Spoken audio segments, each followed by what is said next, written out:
Bonjour à tous et bienvenue dans ce Kumagai Magician du 7 novembre 2009, tournoi en tag 2 contre 2 avec un striker mystère qui va former une team à lui tout seul. Voilà, une team de 1, c'est-à-dire que seul il va affronter les teams de 2. Si il perd le moindre match, il sera sorti, mais comme vous pourrez le voir, je garde le nom de ce striker mystère un tout petit peu secret pour le moment. Ça n'est pas n'importe quel striker mystère, rassurez-vous, et rien que tout seul il peut faire d'énormes ravages. Voilà, suite au Nagoya Street Battle qui personnellement m'a fait beaucoup rire, surtout quand j'ai lu la plupart de vos commentaires. Bon, je tenais à dire, prenez pas au sérieux tout ce que je dis, hein, bien entendu. J'avais envie de commenter donc ce tournoi peut-être dans un mode un peu en colère, voilà, tout ça pour souligner, pour accentuer, pour mettre des hyperboles de partout sur le fait que c'est vrai que le niveau n'était pas n'était pas exceptionnel sur ce tournoi-là, voilà. Mais bon, prenez pas tout ce que je dis au pied de la lettre. Vous me connaissez maintenant, non de non. J'ai rien contre Street Fighter 4, absolument rien. La preuve, c'est que je vous en propose de mon propre chef. Et avec le plus grand plaisir, vous pouvez me croire. Avec le premier match qui va donc opposer Matei, qui va jouer Gookie à votre gauche, face à KO qui va jouer Abel à votre droite. KO qui est quand même un relatif habitué des Kumagai depuis un certain temps. On le voit assez souvent traîner dans les Kumagai magiciels avec son Abel. Et c'est sympa quand même de voir des Abel venir relativement en force. On sait que G-Sandboy le joue souvent, que Mago teste aussi de temps en temps Abel. Voilà, on voit de plus en plus les gros joueurs passer à des nouveaux persos. Et ça, ça ne peut que me faire extrêmement plaisir. D'ailleurs, je vous réserve après ce tournoi-là un Kumagai encore avec vraiment d'assez grosses surprises. Enfin, je vous en dis pas plus, vous verrez. Là, pour le moment, KO qui réussit à prendre l'avantage sur Matei avec cette chope qui lui donne le premier round. Ko qui a parfaitement géré le Gookie adverse. Finalement, on n'a pas créé un jeu assez puissant pour venir attaquer. En plus, Ko a l'avantage d'avoir tous ses barres de super avec ici ce wheel kick qui fait entière. Vous avez vu, enchaînement de light du Gookie, il n'y a rien derrière. Et ici, bien entendu, avant medium kick, change of direction, cancel, bas gros point, Skyfall. Très bien joué ce medium kick qui passe. Ah, par contre, il a cancellé son bas gros point sur le premier hit. C'est un tout petit peu dommage, mais un petit entière. Je sais même pas ce que c'est, ça doit être un medium punch qui annule le cross-up de Matei, donne à KO la victoire sans aucune difficulté. Matei est en équipe avec un Ryu, le Ryu que vous voyez à votre gauche, dont j'arrive absolument pas à lire le nom. Ça, je dois bien avouer que c'est un mystère pour moi. Trop de kanji, trop dense. Malheureusement, il sera opposé à Misa, maître avec Sagat, qui fait généralement de très bons résultats dans les Kumagai Magician et qui est évidemment un striker assez redoutable. On va voir comment le Ryu va s'en sortir. Et pour le moment, c'est lui qui impose son jeu, c'est lui qui met la pression. Si ce pas gros point va peut-être lui remettre les idées en place, en tout cas lui donner un sacré mal de ventre. Allez, le saut medium punch, voilà, bien arrêté par un Daishoryu évidemment. Misa qui essaye peut-être d'attaquer de façon trop simple Ryu, essayer de développer un jeu au sol est à mon avis meilleur. Voilà, le Ryu qui se montre le plus offensif. Bien joué la saving du Hadoken. On place un petit balai punch Tiger Shot pour Misa qui là se retrouve dans le coin avec ce Solar Plexus un peu safe. Voilà, on essaye de provoquer quelques Tiger Uppercut qui ne viennent pas du côté de Misa, mais du coup la pression est mise par le Ryu qui ici cherche l'ouverture, cherche le bon moment pour attaquer. Vous voyez, la distance est bonne et ce Tiger Shot se fait contrer par contre sur le saut gros point. Il essaie de placer un Solar Plexus et ce n'est pas passé. Et ce saut pour sortir du coin se fait immédiatement punir par un dragon. Premier round pour Ryu. Voilà, somme toute logiquement, il a été probablement le plus ingénieux sur ce round là. C'est lui qui a réussi à imposer son jeu avec ce bas medium kick qui passe sur le HK. Et ça c'est pas mal joué, même si le bas medium kick n'est pas cancellé. Belle utilisation du Solar Plexus d'une manière générale. Ce medium kick qui passe dans le vent, ça aurait pu être beaucoup plus terrible que ça pour Misa. C'est une grosse erreur ce medium kick dans le vent.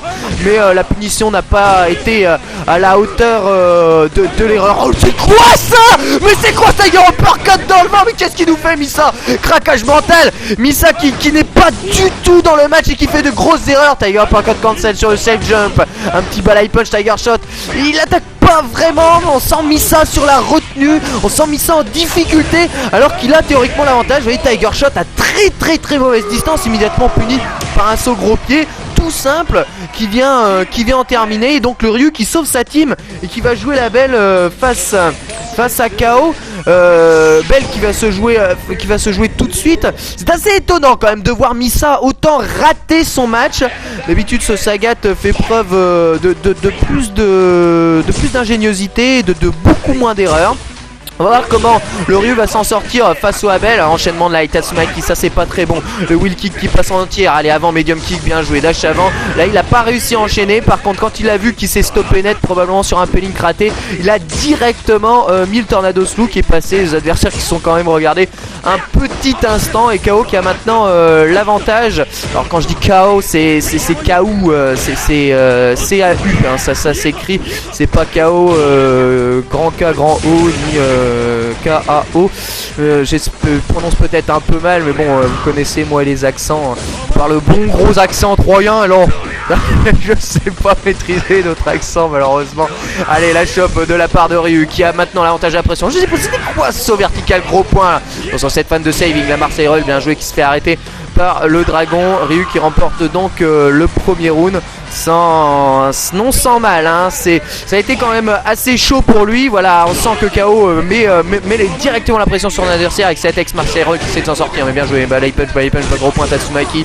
Le bas médium Hadoken qui passe. Ryu qui a maintenant l'avantage dans le round. Un petit Shoryu cancel, il n'y a rien derrière, même pas un Shakunen. S'il a double dashé, probablement une petite erreur au niveau de l'exécution. Allez, saut médium qui cross, bien évité par l'ex Marseille Roll de la part de KO qui essaye mais qui n'arrive pas à trouver l'ouverture. Marseille Roll, le bas gros point qui passe dans le vent, ça c'est vraiment trop évident, hein. Bas gros point à la relevé, le ex Tornado Slew qui passe, cela dit, en reversal, un peu trop près, il était le Ryu là à la relevé.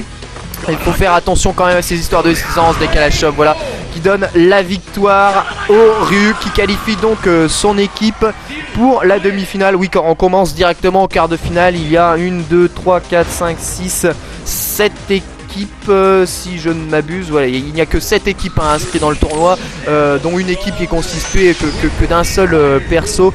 Donc le tournoi va être assez rapide, hein, comme d'habitude, hein, dans les Kumagai, où ça va quand même relativement très vite en ce moment. Allez, prochain match qui va opposer la team N700 et K66, deux Gookie dans la même team, face à la team Bekilama, Motherboy, Simgef. Sympa comme team quand même. Avec ici N700 qui va devoir affronter Gookie, N700 Gookie qui va devoir affronter Dalsim, avec un Dalsim qui est à distance, et N700 bien sûr qui fait attention, même si ici les Demon Thieves se font arrêter par les sauts medium punch. Un saut medium punch prudent, bien joué, c'est bien protégé du dragon bourré dans les links là, Bekilama, et il ne se fait pas avoir. Il peut ainsi punir doucement mais sûrement, hein, c'est de la punition à la Dalsim. Ce gros pied décalage shop, ça j'aime vraiment pas ce genre de phase là. Bien joué le Diablas qui arrête la descente du pied sur le Demon Flip, ça c'est très bien joué de la part du Sim. Le téléport, bien joué, attention l'ultra, c'est bon, il a pu l'éviter. Le dragon qui passe dans le vent, immédiatement puni, gros point arrière medium kick. Par contre le Gaflem ne passe pas, saut vertical medium kick et medium punch pardon pour arrêter le Demon Flip, et la glissade très bien jouée de la part de Dalsim avec une application parfaite du versus, une utilisation des téléports judicieuse. C'est ça qu'il faut faire toujours attention, hein. Il faut se dire que même si Dalsim est à distance, il est quand même au corps à corps. Ouais, c'est un peu ce genre de paradoxe là qu'il faut voir avec Dalsim. C'est que si vous faites des air Hadoken dans le vent, ça peut créer des soucis avec cette glissade du démon qui n'est vraiment pas bien jouée. C'est arrêté par un arrière gros point. Le dragon bourré c'est cancellé, mais cela dit, Dalsim n'a aucun mal à éviter les phases. Encore cette glissade du démon qui aurait pu se faire punir bien plus méchamment. Sim qui a une super, le Tatsumaki en l'air suivi de l'ultra. Non, ça c'est très mauvais. Il n'y a rien à dire, c'est vraiment ultra mauvais. Rien d'autre à dire. Voilà, saut medium punch et ça en est terminé évidemment. Victoire logique de Bekilama. N700 qui s'est agacé très probablement de ce match et du Dalsim, chose qu'il ne faut absolument pas faire.